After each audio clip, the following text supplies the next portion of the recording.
Hello guys, कैसे हैं आप लोग। आई होप आप सभी अच्छे होंगे। मेरा नाम है नितेश और आप देख रहे हैं मेरा चैनल नितेश फिजिक्स क्लासेस को। तो गाइस, आज की इस वीडियो में आपके लिए फिर से लेके आया हूँ DU MSc फिजिक्स का सॉल्यूशन, जो कि ईयर 2015 का है। इसके दो पार्ट मैंने ऑलरेडी सॉल्व कर दिए हैं। जो भी चैनल पर नए हैं वो प्लेलिस्ट को एक बार विजिट कर लें, जहाँ पे आपको पार्ट 1 और पार्ट 2 मिल जाएंगे। प्रॉब्लम 1 से 25 पार्ट 1 में है, प्रॉब्लम 26 to 50 पार्ट 2 में है। ये पार्ट 3 है जिसमें मैं डिस्कस करने वाला हूँ प्रॉब्लम 51 to 75। और इस पार्ट 3 के बाद ये जो सॉल्यूशन है 2015 का वो फिनिश हो जाएगा। जैसा कि 2016 के बाद से जो DU में नंबर ऑफ क्वेश्चन कम हो गए हैं, तो अगर यही मैं 2018 या 90 का सॉल्यूशन देता तो इतने पार्ट में 2 ईयर का सॉल्यूशन मैं दे चुका होता। खैर, ये दूसरी बात है, लेकिन चलिए बिना किसी देरी के वीडियो को स्टार्ट करते हैं। पहला प्रॉब्लम कह रहा है 51 में, consider a Boolean expression f equal to b plus B C B plus B bar C and b plus D. The minimum number of NAND gates required to implement this f will B.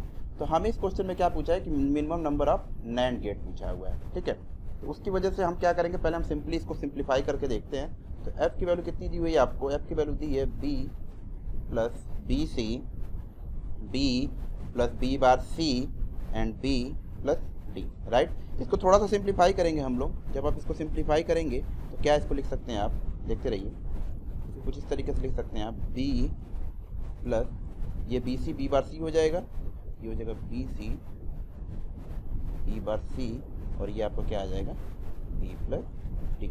Right, तो ये simply क्या दे देगा, 0 दे देगा। तो ये आएगा आपका b plus 0 B plus D. Right, तो फाइनली आपको क्या मिल जाएगा, आपको यहाँ पे b प्लस डी। ओके, इतना आपको मिल जाएगा। अब हम इसका थोड़ा सा ट्रूथ टेबल बना के देखते हैं। सपोज कर लीजिए b d बी डी और f की वैल्यू आपकी कितनी है, b प्लस बी डी है। राइट, इतनी है। b को आप ले लीजिए 0, d को ले लीजिए 0, तो ये भी दे देगा 0 और ये दे देगा 0। राइट, इसको ले लीजिए 0, इसको ले लीजिए 1, तो ये देगा 0, ये भी देगा 0।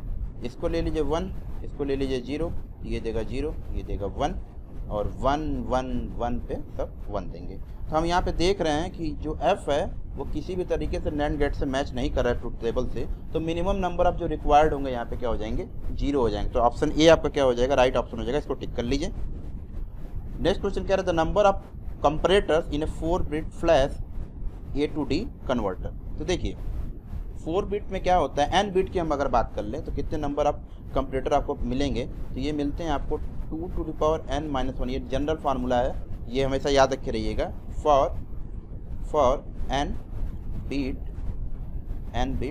फ्लैश के लिए। ठीक है, तो ये जनरल फार्मूला था। हमें कितने के लिए पूछा, 4 बिट के लिए पूछा हुआ है। सिंपली आप n की वैल्यू कितनी रख देंगे, यहाँ पे 4 रख देंगे, तो कुछ भी पूछा जा सकता है। तो इस तरह का आप फार्मूला याद रख रहिए। तो ये हो जाएगा 2 टू द पावर 4 माइनस 1, तो टोटल नंबर ऑफ हो जाएगा 16 माइनस 1 दैट इज 15। तो ऑप्शन आपका यहाँ पे क्या हो जाएगा, राइट 15। ओके, इसको टिक कर लीजिए।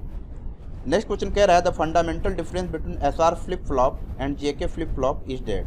देखिए, जो फंडामेंटल डिफरेंस क्या होता है कि जो JK फ्लिप फ्लॉप होता है वो बोथ इनपुट को एज ए वन क्या कर लेता है, एक्सेप्ट कर सकता है। ठीक है, लेकिन आप SR फ्लिप फ्लॉप में देखेंगे तो इस तरह की चीज़ें नहीं है। ठीक है, SR फ्लिप फ्लॉप क्या करेगा कि उसमें दोनों के दोनों इनपुट जो 1 होते हैं वो फॉरबिडन होते हैं। तो यहाँ पे क्या हो जाएगा, ऑप्शन बी आपका राइट ऑप्शन हो जाएगा। तो इसको टिक कर लीजिए। नेक्स्ट क्वेश्चन कह रहा है the binary number corresponding to a decimal number 9.625। देखिए ये इजी, बहुत इजी क्वेश्चन है। इस तरह की चीज़ें पूछी जाती है। तो सबसे पहले आप क्या करिए, 9 का निकाल लीजिए बाइनरी। ठीक है, तो वैसे तो मैं डायरेक्ट लिख सकता हूँ, तो आप लेकिन कर सकते हैं, जिसको पता होगा डायरेक्ट वो तो डायरेक्ट भी निकाल सकते हैं। कि आप सिंपली देख लेंगे तो 9 का क्या आ जाएगा। और मैं आपको बात करूँ कि 9 का अगर हमें लिखना रहे, बाइनरी लिखना रहे, तो आप सिंपली इसको रख सकते हैं 9 डेसिमल को बाइनरी अगर मैं कन्वर्ट करूँ तो कितना आ जाएगा, 1 0 0 1। ठीक है, ये बाइनरी हो जाएगा, ये 1 हो जाएगा, ये 8 हो जाएगा, और 8 और 1 9 हो जाएगा। ये तो क्लियर है। जिसको नहीं पता होता है कि कैसे निकालते हैं तो हम आपको बता देते हैं। 2 4 जा कितना होगा, 8 होगा। राइट, यही तो होगा, बोलिए। तो कितना आ जाएगा, 1 बचेगा, ये हो जाएगा 2 0 ये हो जाएगा 1 0 और इसका 1, कितना आ जाएगा 1 0 0 1, यहाँ से आप लिख लीजिए। लेकिन इसके बाद कितना पूछा है 0.625, इसको कैसे निकालते हैं याद रखे रहिए 0.625, इसमें सिंपली 2 का मल्टीप्लाई कर दीजिए, अगर 1 से ज़्यादा आता है तो ऑब्वियसली 1 से ज़्यादा आएगा 1.25 आ जाएगा ये, ठीक है। तो यहाँ पे आप 1 ऐड करते जाइए। फिर आपको क्या करना है 0.250 को किससे मल्टीप्लाई करना है 2 से मल्टीप्लाई करना है, ये कितना आ जाएगा 0.50, ये 1 से कम है, यहाँ पे 0 लिख दीजिए। 0.50 को फिर किससे करिए 2 से करिए, कब तक करते हैं जब तक ये आ ना जाए, तो ये आ गया तो यहाँ पे आप 1 लिख लीजिए। इसको आप कन्वर्ट करेंगे तो कितना हो जाएगा 9.625 को अगर आपने कन्वर्ट किया तो आप इसको लिख सकते हैं 1001.101, ये हो गया आपका डेसिमल को बाइनरी में। तो यहाँ पे हम देख रहे हैं कि ये कौन सा आ रहा है, ऑप्शन ए आ रहा है, तो ऑप्शन ए यहाँ पे क्या हो जाएगा आपका राइट ऑप्शन हो जाएगा, तो इसको टिक कर लीजिए। नेक्स्ट क्वेश्चन क्या रहा है, the velocity of A travelling wave on a string under fixed tension. Velocity क्या होती है ट्रैवलिंग वेव की अंडर फिक्स्ड टेंशन में, तो हमें पता है कि बी इक्वल टू क्या होता है √T/μ होता है, यही होता है आपका, याद होगा। तो म्यू क्या है मास पर यूनिट लेंथ होती है यहाँ की, वो जो कांस्टेंट होती है। तो ये क्या होगा कि फ्रीक्वेंसी के चार्ज चेंज नहीं करेगी, तो ऑप्शन ए यहाँ पे क्या हो जाएगा राइट ऑप्शन हो जाएगा, ठीक है। तो इसको टिक कर लीजिए। नेक्स्ट क्वेश्चन कह रहा है 2 spring of 4 constant K1 and K2 are arrange in a parallel arrangement and mass m is suspended from it, the arrangement is equivalent to a single spring constant K is given. ये parallel में है तो simply formula लगा दीजिए, तो क्या हो जाएगा 1/K equal to 1/K1 plus 1/K2।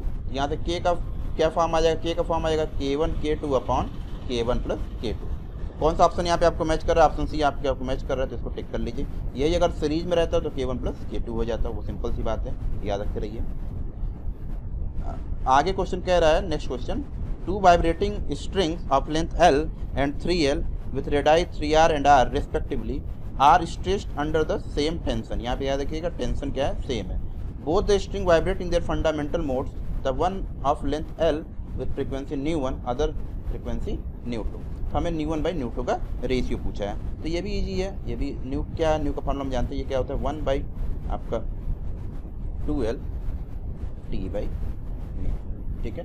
तो सिंपली आप एक के लिए L1 ले लीजिए तो उसके लिए μ1 ले लीजिए, सिंपली इसको nu1 ले लीजिए, इसके लिए क्या हो जाएगा आपका 1/2L2, ये हो जाएगा आपका T/μ2, ठीक है। तो यहाँ पे हमें μ1 और μ2 की वैल्यू निकालनी पड़ेगी, तो μ1 क्या हो जाएगा आपका m1/L1 हो जाएगा, ठीक है। और m1 क्या हो जाएगा आपका पाई, कितना रेडियस दिया पहले वाले के 3R दिया हुआ है, ये हो जाएगा 3R² L into rho by आपका ये जो है L, तो L से L कैंसिल आउट हो जाएगा, तो ये कितना आ जाएगा 9πr² रो। सिमिलरली अगर आप μ2 निकाल लीजिए तो ये कितना आ जाएगा m/m2/L2, ये हो जाएगा आपका पाई, इसके लिए रेडियाई कितना है R है, तो ये हो जाएगा πr², ठीक है। ये हो जाएगा 3L into rho by 3L, क्योंकि लेंथ आपका 3 टाइम्स दिया है, यहाँ पे देखते रहिए, ठीक है। तो 3L से 3L कैंसिल आउट हो जाएगा, तो ये कितना आ जाएगा आपका πr² रो, ठीक है।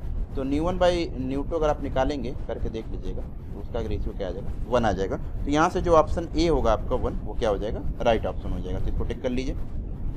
नेक्स्ट क्वेश्चन कह रहा है इन standing wave the phase difference between any 2 point confined between adjacent node and anti node. देखिए जो भी फेज डिफरेंस होता है स्टैंडिंग वेव में नोड और एंटी नोड के बीच का, वो क्या ये दोनों नोड एंटी नोड क्या होते हैं सेम फेज में होते हैं, याद रखिएगा सेम फेज में होते हैं, ठीक है। तो अगर फेज डिफरेंस की हम बात करें तो इन दोनों के बीच का फेज डिफरेंस क्या हो जाएगा 0 हो जाएगा, तो ऑप्शन ए जो है आपका यहाँ पे इज ऑलवेज 0 क्या हो जाएगा राइट ऑप्शन हो जाएगा। नेक्स्ट क्वेश्चन कह रहा है Z is the atomic number and A is the atomic weight of the element, then according to Moseley law the frequency of the characteristic X ray is proportional to. ये भी काफ़ी easy question है। New क्या होता है, अगर new की value हम देखें तो ये होता है C अंडर अगर हम न्यू की वैल्यू अगर हम डायरेक्ट देखें तो प्रोपोर्शनलिटी जो होती है न्यू की वो होती है under nu is equal to directly proportional to atomic number Z के। तो अगर इसका स्क्वायर करेंगे तो nu is proportional to Z² आ जाएगा। तो यहाँ पे जो ऑप्शन ए है आपका Z² वो क्या हो जाएगा आपका राइट ऑप्शन हो जाएगा। तो इसको देख लीजिएगा एक बार आप। आगे बढ़ते हैं। इन MKS units bore magnetron is given bye. देखिए ये सब जो क्वेश्चन आए हैं डायरेक्ट DU में, तो मैंने तो उस समय क्वेश्चन देखा नहीं था, तो मैंने एक टॉप 50 प्रॉब्लम का सेट बनाया हुआ है, इसमें मैंने बहुत सारे चीज़ें को डिस्कस किया हुआ है। तो ये सारी चीज़ें कुछ क्वेश्चन मैंने ऑलरेडी डिस्कस कर चुके हैं।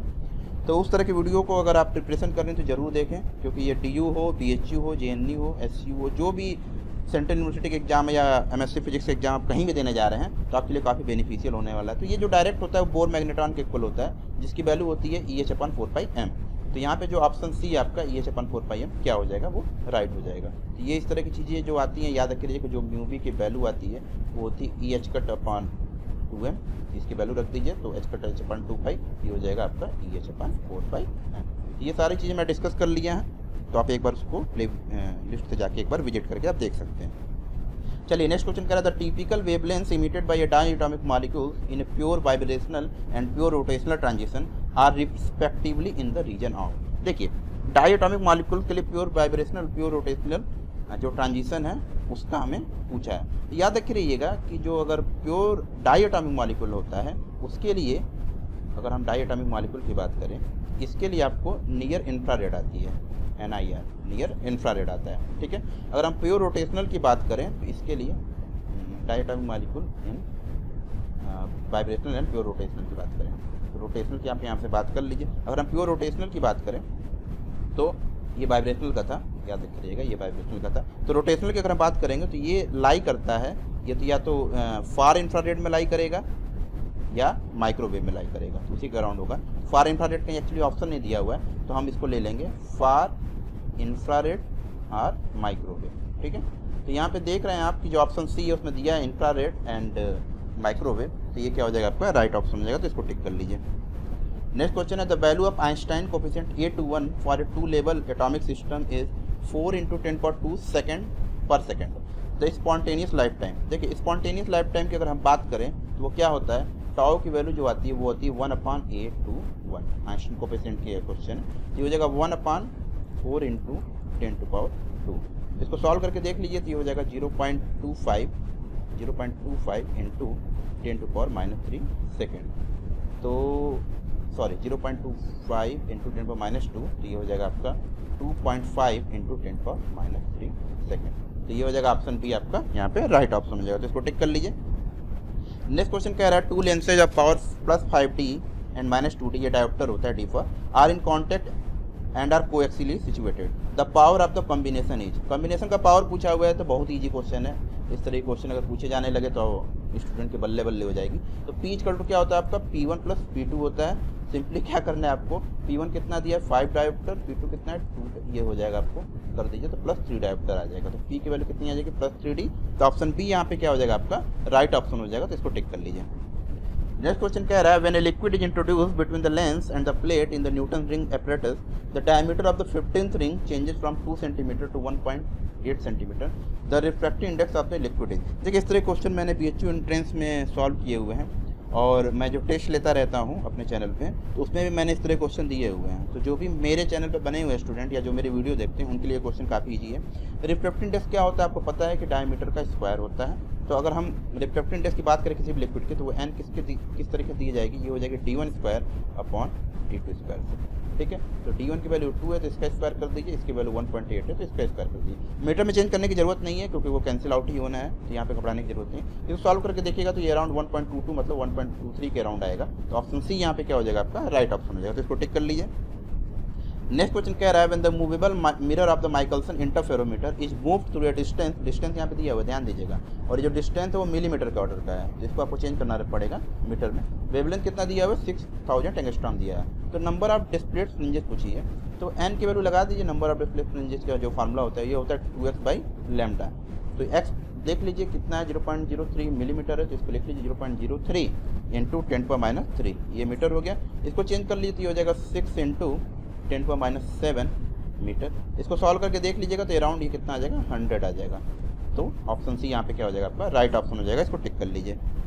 नेक्स्ट क्वेश्चन कह रहा है a beam of the light of wavelength 600 nanometre, याद रख रहिएगा, from a distance source falls on a single slit 1 millimetre okay wide and the resulting diffraction pattern is observed on a screen 2 metre away. The distance between the first dark fringe on either side of the central maximum. इस तरह के भी question मैंने कराए हुए हैं, तो याद रखे रहिएगा।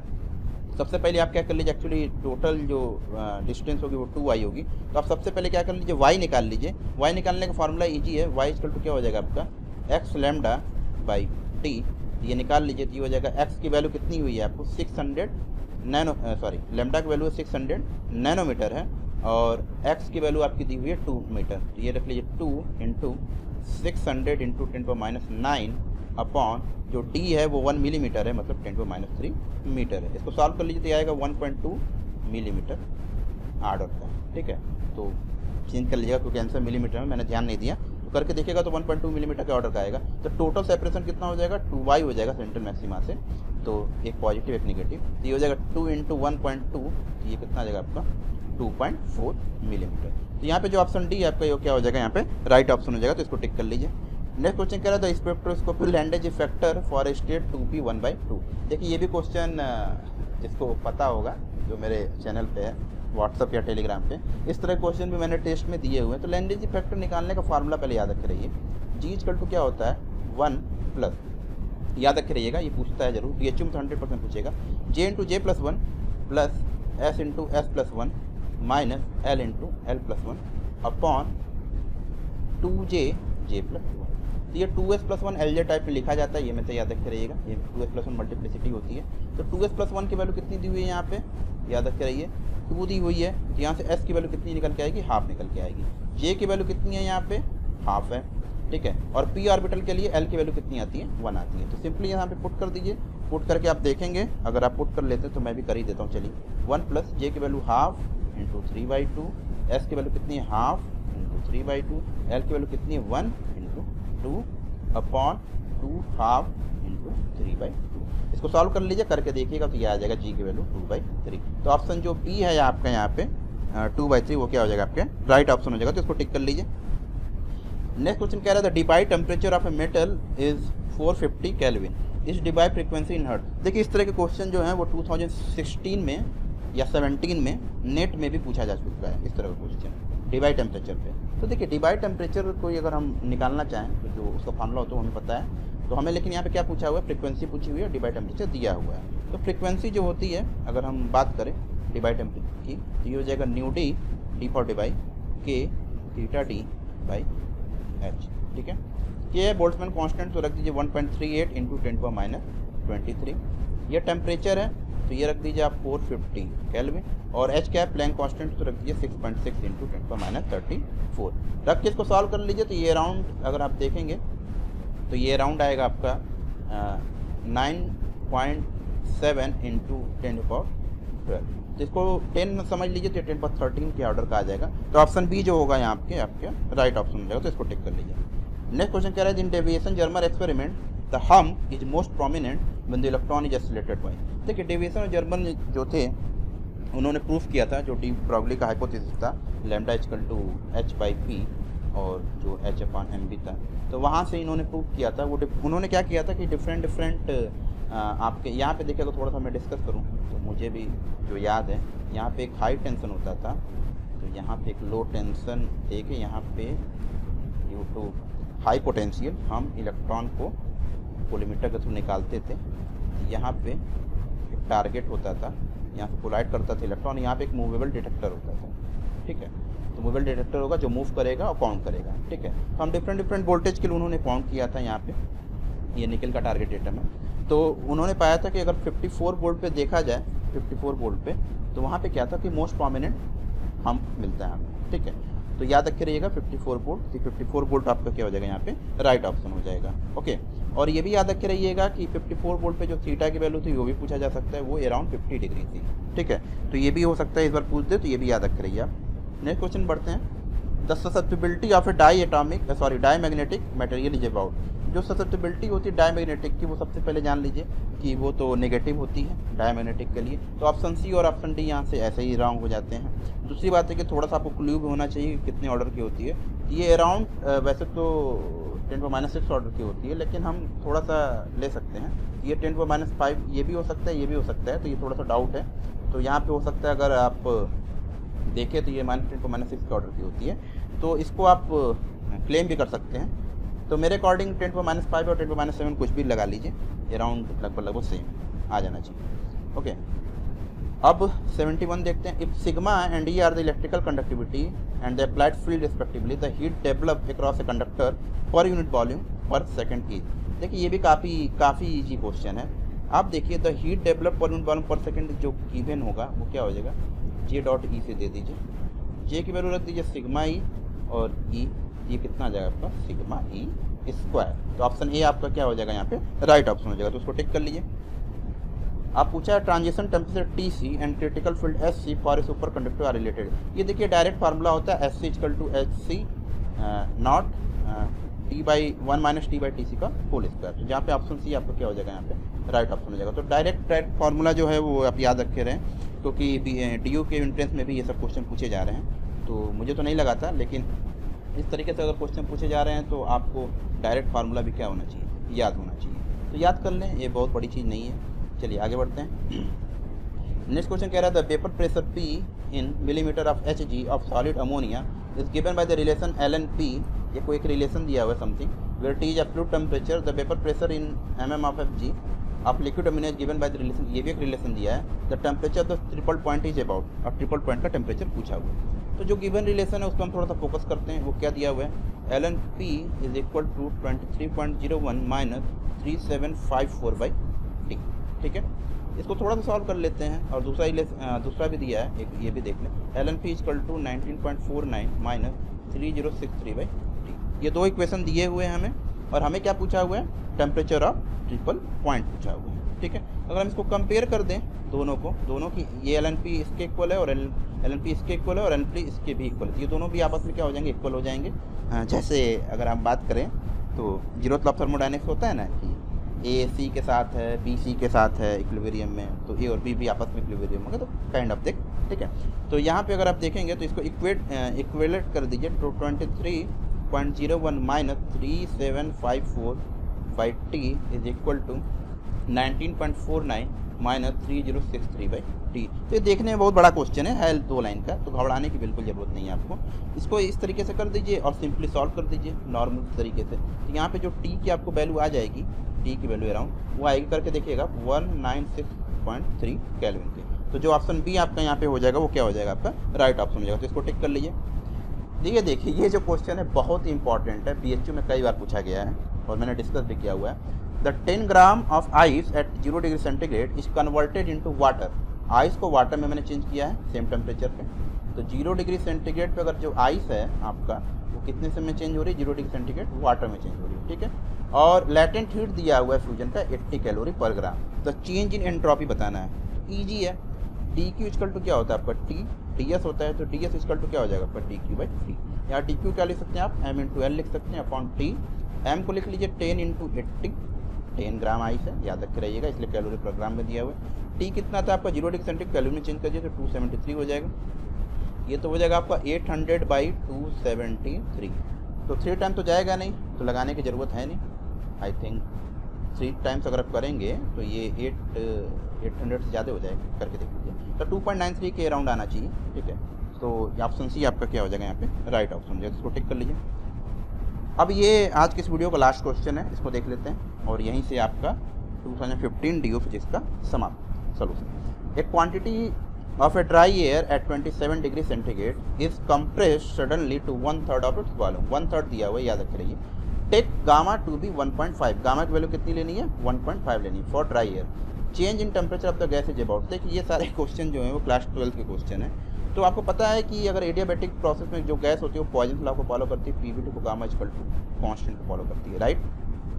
तो अगर हम P को चेंज करें तो P इक्वल टू क्या होता है आपका RT होता है, तो P इक्वल टू क्या हो जाएगा, RT बाई P हो जाएगा। तो T और V के केस में अगर हम लाएँ तो आता है, करके देख लीजिएगा, TB gamma minus 1 equal to K constant. तो पहले केस में ले लीजिए T1 V1 gamma minus 1 will be equal to T2 V2 gamma minus 1। तो यहाँ से जो T2 की वैल्यू आएगी आपकी वो T1 into V1 by V2 to the power gamma minus 1। Value रख दीजिए T1 के, सब 27 डिग्री सेंटीग्रेड, तो कैलोरी में चेंज करें तो 300 आ जाएगी। ये हो जाएगा आपका V1 को V ले लीजिए, इसको 1.5 भी ले लीजिए।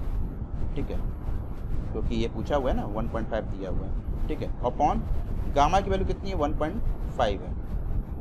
ठीक है, माइनस 1, सॉरी ये गामा की एक्चुअली वैल्यू दी है 1.5, इसका कितना दिया, 1/3 ऑफ इट्स वॉल्यूम दिया है। तो यहाँ पे थोड़ा सा गड़बड़ होगा। 1/3 कहने का मतलब है कि इसको आप V/3 करेंगे। ओके, तो और यहाँ पे 1.5 माइनस 1 हो जाएगा। ठीक है, सिंपली इसको सॉल्व कर लीजिए, तो करके देखिएगा। तो मेरे अकॉर्डिंग ये 520 केल्विन के राउंड आएगा। ओके, अब डेल्टा टी निकालना है आपको, तो डेल्टा टी निकाल लीजिए आप, T2 माइनस T1। ये हो जाएगा आपका कितना 520 माइनस 300, ठीक है। तो ये कितना आ जाएगा आपका 220 के अराउंड आएगा। तो 220 मतलब 219 के अराउंड है। ये थोड़ा बहुत इधर उधर हो सकता है, तो करके देखिएगा। तो 219 केल्विन क्या हो जाएगा आपका यहाँ पे राइट ऑप्शन हो जाएगा। तो इस तरीके से वीडियो खत्म होती है आज की। तो आई होप गाइस कि आपको ये वीडियो पसंद आई होगी। अगर आपको वीडियो पसंद आती है, चैनल पर नए हैं तो चैनल को सब्सक्राइब कर लें, बेल आइकन को प्रेस कर लें कि आपको नेक्स्ट वीडियो की अपडेट मिलती रहे। और दूसरी बड़ी बात है कि घर पे रहिए, सुरक्षित रहिए, अपनी प्रिपरेशन करते रहिए, लेकिन जो भी नीडी स्टूडेंट हैं तो आप उनको ये मेरी वीडियो शेयर करते हैं। तो फिर मिलते हैं दोस्तों किसी और दिन किसी और वीडियो के साथ। तब तक के लिए थैंक यू सो मच।